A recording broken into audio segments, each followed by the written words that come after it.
Hi everyone, it's Alice here from the Echo Chamber Club.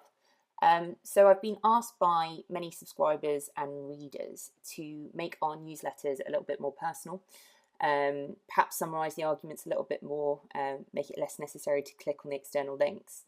So the point of the Echo Chamber Club, in my mind, is not to necessarily offer a new opinion piece, but offer a way to read articles which go outside of a common metropolitan viewpoint.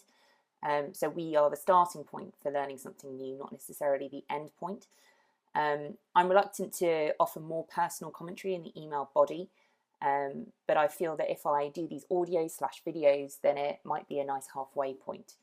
So let me know what you think, and I'll either continue to do something like this or not continue. So when it comes to Thailand, it's a very tricky topic, like most of the stuff we do, to be honest. But we all know the headline stuff. The chances are that many of us have also been there. We've been on holiday to Thailand.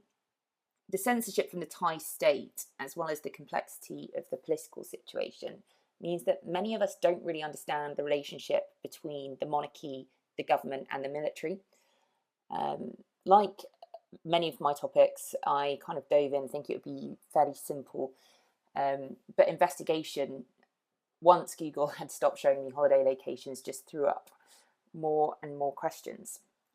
So to summarise, the king has died, who sometimes Thai people do genuinely love, and other Thai people seem to believe is or was an institution which was a facade for a darker kind of military power.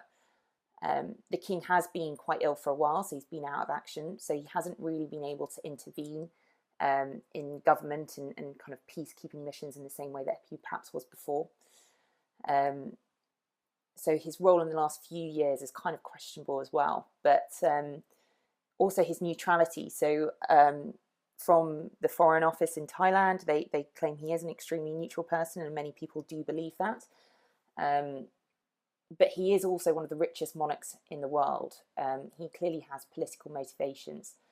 And he's also been allowed to kind of dip his toe into whether or not a democratically elected government is corrupt or not, which is my view, a kind of a subjective kind of statement. So you could argue about whether or not he's neutral. He was loved, though, and his son is not. And the reason why everyone is saying that Thailand is politically unstable now is because the Prime Minister is currently a general of the military who has no democratic mandate at all, which seemed to be fine in Thailand when an incredibly ill but loved king was on the throne.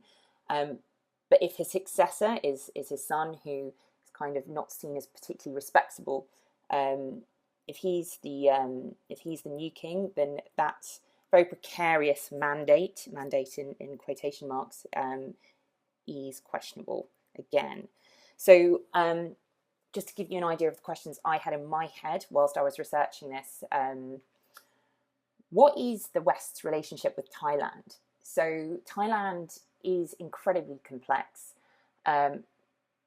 Very huge human rights issues going on there, but ultimately it's not as influential in terms of UK and American politics as North Korea and China. North Korea, obviously, if they're developing atomic and weapons, is going to have a huge impact on Western democracy, and China, just because of the size of it and the commerce and the trade that happens between China and the West, has also huge political ramifications for the West. So that's the reason why we potentially don't know as much about it, and why the censorship and the secrecy is more tolerated. But from my perspective, if we can understand this topic, perhaps we can gauge why people want to believe the things they do. Why do they want to love a king? Why do they not ask further questions? Why do they put up with a kind of a democracy which isn't a democracy? What is the relationship between the North and the South? Is it kind of ethnic groups who are sparring, or does it result as due to economics?